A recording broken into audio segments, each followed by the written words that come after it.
हमारे अक्षरों को, हमारे शब्दों को देखकर भी समझ सकता है।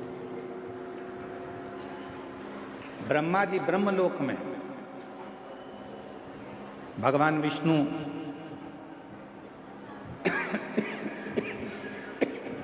वैकुंठ लोक में, इंद्र लोक में, पर मेरा देव अधिदेव महादेव, मेरे भगवान शंकर, मेरे ओघड़दानी, मेरे शिव इसी मृत्यु लोक में। अब ब्रह्मा जी को यदि आपको कुछ कहना है तो भले तुमको तेज बोलना पड़ सकता है।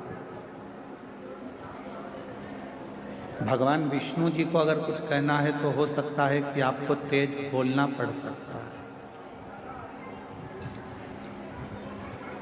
पर यदि आपको भगवान शंकर से कुछ कहना है तो आपको तेज बोलने की जरूरत ही नहीं पड़ती। वो आपके पास में कंकर शंकर के रूप में विराजमान होकर उस बात को श्रवण करते हैं।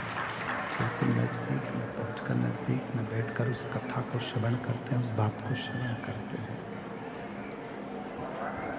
आपके नजदीक में खड़े होते हैं, नजदीक में बैठते हैं और वो कथा को सुनते हैं।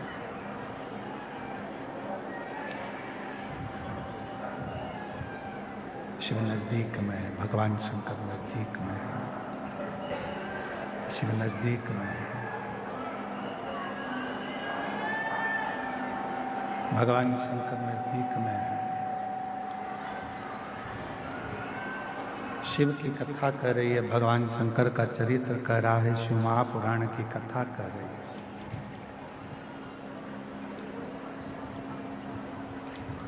ध्यान नहीं रहा, इससे तो अच्छा रामायणी कुटी वाले महाराज जी के यहाँ का साउंड था, उन्हीं को लेकर आ जाते।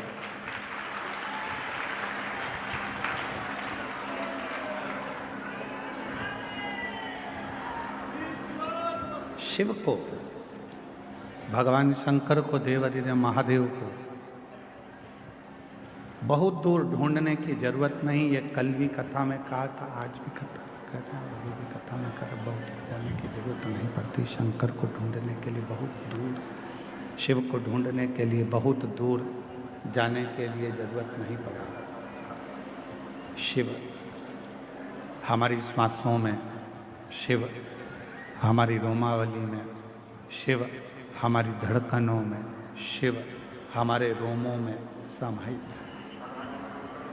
जब हमको कुछ भगवान देवाधिदेव महादेव से कहना है तो आप ये अपने मन से निकाल दीजिए कि हमको बहुत दूर हमारे शंकर भगवान हैं, तो हमको बहुत दूर बैठे हुए शिव से कुछ कहना पड़ेगा। कुछ कहना नहीं, शिव से कहना एकदम सरल है। भगवान शंकर से कहना एकदम सरल है। शिव तुम्हारे नजदीक में, शंकर भगवान तुम्हारे करीब में, बिल्कुल नजदीक। और जब हम भगवान शिव से अपने मन की कोई बात कहते हैं तो दुनिया के लोगों को लगता है कि शिव सुनेंगे ना सुनेंगे। शिव पुराण कहती है कि जैसे ही तुम बोलो नहीं तो भी तुम्हारे हृदय में अगर कोई भाव आता है जल चढ़ाते समय, तो शंकर भगवान तुम्हारे मन के भावों को भी पढ़ लेते हैं, सुन लेते हैं, स्वीकार कर लेते हैं। भगवान देवाधिदेव मन के भावों को, विचारों को, शिव अपने मन के भावों को, अपने विचारों को भी पढ़ लेते हैं, सुन लेते हैं। मन की शुद्ध भावों को भी पढ़ लेते हैं, विचारों को भी पढ़ लेते हैं।